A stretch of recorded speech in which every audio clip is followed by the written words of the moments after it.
Assalamualaikum warahmatullahi wabarakatuh. Selamat pagi, siang, teman-teman, anak-anak kalian. Selamat datang di pembelajaran kita kali ini. Sejarah Kebudayaan Islam semester genap tahun ajaran 2023-2024 kelas 10 di Madrasah Aliyah Al-Hikam. Topik yang akan kita bahas kali ini adalah substansi dan strategi dakwah Khulafaur Rasyidin. Sebelum kita mulai pembelajaran kali ini, mari kita membaca doa bersama-sama dengan mengucapkan bismillah bersama-sama. Bismillahirrahmanirrahim. Oke, topik yang akan kita pelajari kali ini yaitu tentang substansi dan strategi dakwah Khulafaur Rasyidin.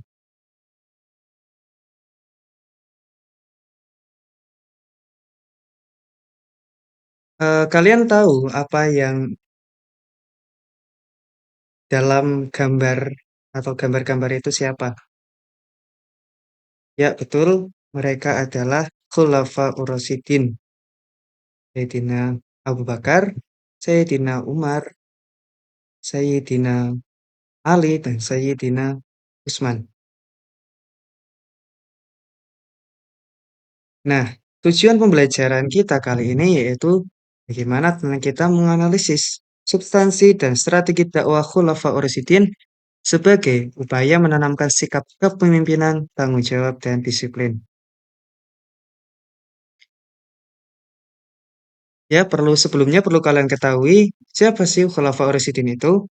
Khulafaur Rasyidin atau empat khalifah pemimpin merupakan para pemimpin Islam yang memerintah langsung setelah Nabi Muhammad wafat.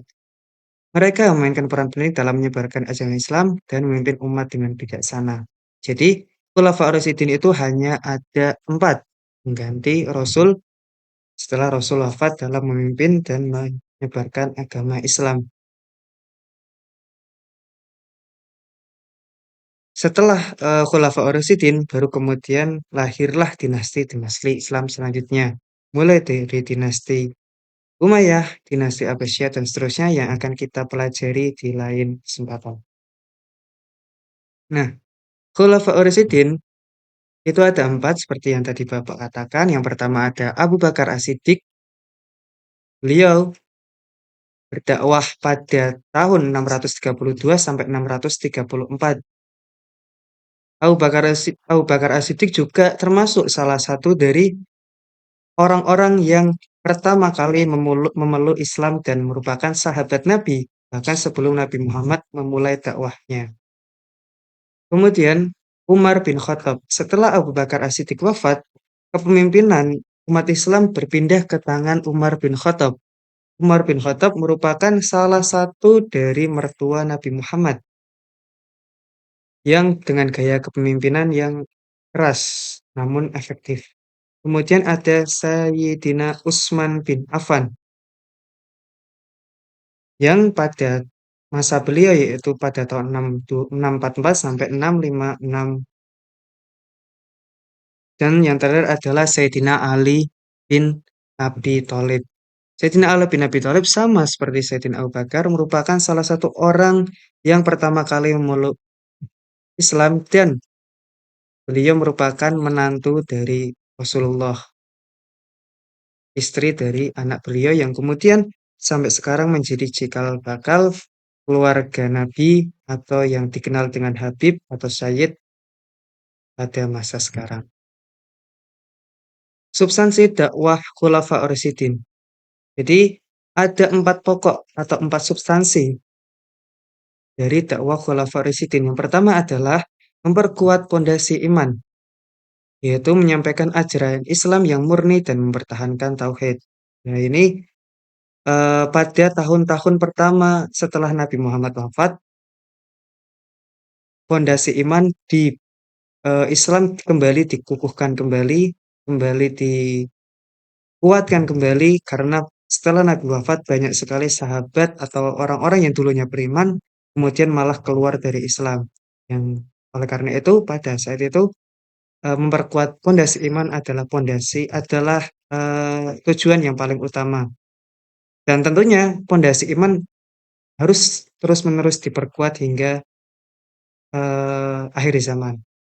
Kemudian memperluas wilayah dakwah, yaitu dengan melakukan ekspansi wilayah dengan damai dan meningkatkan penyebaran Islam. Ya, karena dengan penyebaran Islam dengan wilayah yang luas tentunya banyak pengikut atau umat Islam bisa bertambah dengan banyak. Pada saat ini Islam sudah menyeluruh ada hampir di seluruh dunia dengan banyak juta-juta pengikut. Tentunya hal itu tidak lepas dari pengorbanan atau peran dari Khulafa Ur-Rasyidin. Kemudian membangun sistem pemerintahan. Karena setelah Rasul wafat, sistem pemerintahan belum terbangun dengan cukup baik. Orang-orang pada zaman dulu sepenuhnya bergantung kepada Rasulullah dan mengikuti apa yang diperintahkan oleh Rasulullah. Namun setelah Rasul wafat, tidak ada tokoh yang sekuat atau semampu Rasulullah sehingga diperlukan sistem agar umat Islam lebih bisa teratur dengan adanya sistem dan dengan menerapkan prinsip-prinsip Islam dalam tata kelola pemerintahan. Sehingga kalau kita lihat zaman sekarang, negara-negara Islam seperti Uni Emirat Arab, kemudian Arab Saudi, dan lain-lain itu masih menggunakan sistem Islam di mana hukum Allah, hukum Al-Quran adalah hukum nomor satu. Berbeda dengan yang ada di Indonesia yang mana bukan negara Islam melainkan negara demokrasi. Namun sejatinya di dalam Indonesia itu sendiri hukum Islam dimasukkan secara esensinya, tidak secara harfiahnya. Kemudian substansi yang keempat adalah menegakkan keadilan sosial, yaitu memastikan kesejahteraan dan kemakmuran dan keadilan seluruh rakyat terpenuhi. Itu merupakan empat substansi dakwah dari Khulafa Ur-Rasyidin. Kemudian kita akan mengulik satu persatu strategi dakwah dari Abu Bakar dan Umar bin Khattab, Utsman bin Affan, dan Sayyidina Ali bin Abi Thalib satu persatu. Yang pertama adalah strategi dakwah Abu Bakar As-Siddiq. Strategi dakwah Abu Bakar As-Siddiq yang pertama adalah memperkuat persatuan umat. Karena pada saat pemerintahan Sayyidina Abu Bakar As-Siddiq setelah Rasul wafat seperti yang tadi Bapak bilang, banyak perpecahan di antara umat Islam hingga banyak yang keluar dari Islam sehingga diperlukan persatuan dan kesatuan sehingga Islam bisa berjalan atau meluas dengan semestinya. Kemudian memerangi kemurtatan. Sayyidina Abu Bakar As-Siddiq merupakan tokoh yang sangat cerdas, khulafa yang sangat cerdas dan tegas dalam menghadapi orang-orang yang murtad dengan cara dimerangi.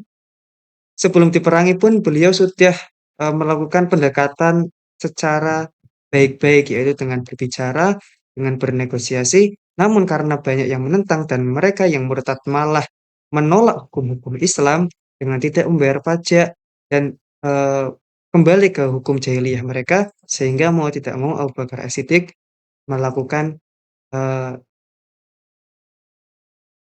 memerangi kemurtadan itu sendiri. Kemudian memperluas wilayah kekuasaan, itu dengan melakukan ekspansi dengan damai untuk menyebarkan Islam ke wilayah-wilayah yang baru. Yang terakhir adalah membangun sistem administrasi.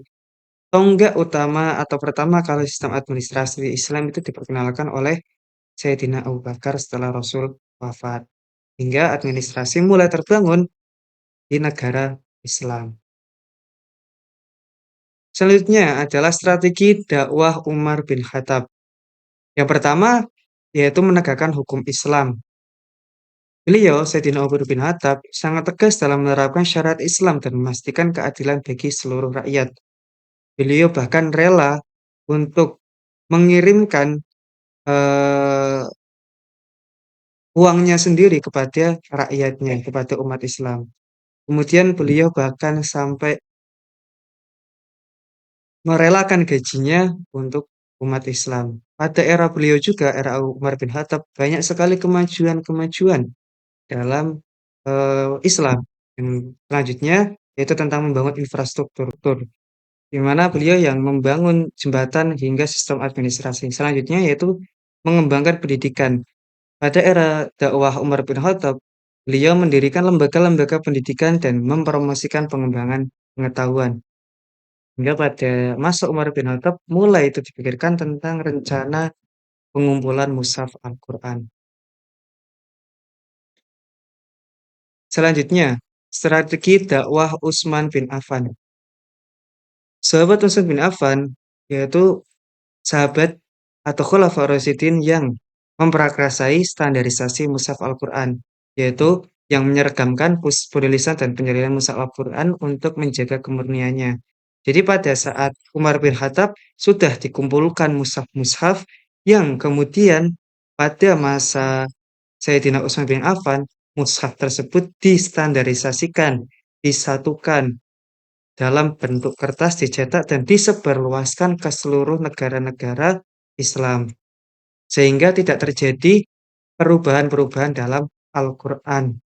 Hingga sampai sekarang sangat terkenal yang namanya Mushaf Utsmani, yaitu merupakan Al-Quran yang pertama kali dicetak dan disebarluaskan di seluruh dunia. Kemudian pembangunan masjid. Pada masa Utsman bin Affan membangun masjid baru di berbagai wilayah untuk memfasilitasi kegiatan ibadah umat. Pada masa beliau, masjid-masjid baru dibangun di negara-negara Islam yang pada saat beliau menjabat itu sudah sangat luas. Jadi setiap daerah pemerintahan Islam itu memiliki masjid untuk kegiatan ibadah. Selanjutnya yaitu mereformasi ekonomi, melakukan reformasi ekonomi untuk meningkatkan kesejahteraan dan memerangi kejahatan. Selanjutnya, strategi dakwah Ali bin Abi Thalib. Yang pertama adalah menegakkan keadilan. Beliau, Sayyidina Ali bin Abi Thalib, sangat tegas dalam menegakkan keadilan dan tidak membeda-bedakan perlakuan terhadap rakyat. Beliau, Sayyidina Ali bin Abi Thalib, tidak pernah membedakan antara bangsawan, non-bangsawan, umat Islam maupun umat non-Islam. Selama orang tersebut membayar jizyah atau pajak, maka orang tersebut juga di dalam perlindungan umat Islam meskipun tidak beragama Islam. Kemudian mengatasi konflik internal.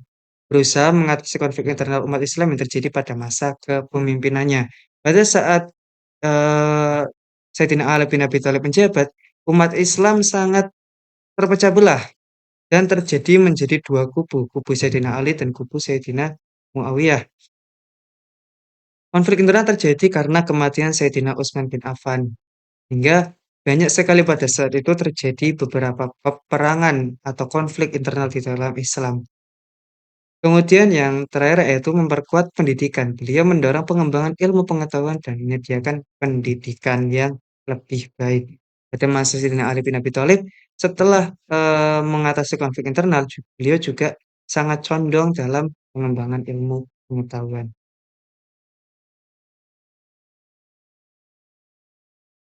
Nah, kesimpulan dari pembelajaran Khulafaur Rasyidin yang pertama adalah keteladanan pemimpin. Para Khalifah Rasyidin memberikan contoh kepemimpinan yang berintegritas, adil, dan mementingkan kesejahteraan umat. Tidak ada satupun Khulafaur Rasyidin yang mementingkan kesejahteraannya sendiri dengan menimbun kekayaan dan tanpa memperhatikan umatnya. Sangat adil dan berintegritas. Kemudian prioritas dakwah. Upaya penyebaran Islam dilakukan secara struktur dengan fokus pada memperkuat iman, memperluas wilayah, dan membangun sistem pemerintahan yang Islami. Jadi, yang paling menjadi titik pokok adalah memperkuat iman terlebih dahulu, yang kemudian dengan memperluas wilayah sehingga kita dapat mengislamisasi daerah tersebut, yang terakhir yaitu dengan membangun pemerintahan yang Islami sehingga negara atau wilayah yang ekspansi oleh Islam tidak dibiarkan begitu saja, melainkan dididik, diislamisasi, diajari ilmu pengetahuan, dan dibangunkan pemerintahan yang Islami, sehingga negara atau negara yang diekspansi itu menjadi lebih maju juga. Kemudian yang perlu kita pelajari dari hal ini yaitu pentingnya persatuan umat. Mempertahankan persatuan dan menjaga perpecahan menjadi prioritas utama dalam dakwah Khulafaur Rasyidin. Prioritas atau pentingnya persatuan umat itu menjadi inti dari keteladanan dari para Khulafaur Rasyidin. Perlu kita sadari juga bahwasanya di Indonesia pun perlu yang namanya persatuan umat, sehingga kita tidak mudah dipecah belah, diadu domba, dan seterusnya. Demikian untuk, pembelajaran kita kali ini. Sebelum kita akhiri, Bapak ada beberapa pertanyaan yang bisa kalian pikirkan, kemudian kalian kerjakan, yang nanti bisa kalian kumpulkan di pertemuan yang selanjutnya. Kita sesuaikan bersama. Yang pertama pertanyaannya itu, siapa saja sih Khulafaur Rasyidin itu? Oke, sudah jelaskan ya. Kemudian pertanyaan kedua, bagaimana strategi dakwah Sayyidina Abu Bakar? Terus pertanyaan yang ketiga adalah bagaimana substansi dakwah Khulafaur Rasyidin? Nah, tiga pertanyaan tersebut nanti kalian kumpulkan pada saat pertemuan kita selanjutnya. Kiranya cukup sekian dari Bapak. Mari kita akhiri pembelajaran kita pada hari ini bersama dengan membaca doa kafaratul majlis. Bismillahirrahmanirrahim. Subhanakallahumma wa bihamdik. Asyhadu an la ilaha illa anta astaghfiruka wa atubu ilaik. Cukup sekian dari Bapak. Assalamualaikum warahmatullahi wabarakatuh.